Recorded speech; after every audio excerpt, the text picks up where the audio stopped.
good morning mga ka-friendly. I-flex ko lang ang aking stainless hair. Ka-excited na ko mga ka-friendly nga mag-white na siya tanan. Kanang mag-stainless hair na tatanan. Kaya lang mga ka-friendly, ang akong kilay, wala man ni apil kaputi. Ang ako,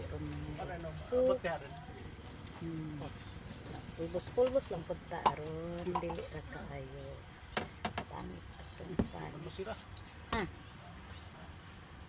Samukan po na siya. Uy, nga kabalong nagpagwapa pa ta diri kay may nalang mabira-bira ni ato ang uban na daghan kaayo.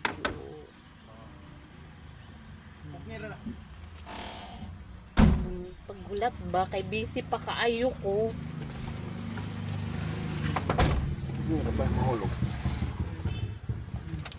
Oh, tanawa ko oh. Tutukis ako ba? Tanawa sa ako. Ba patako di na. Ha? Tubag ako ba? Pangit. Pangit. Kaloy, pangitan na gid siya sa uban no.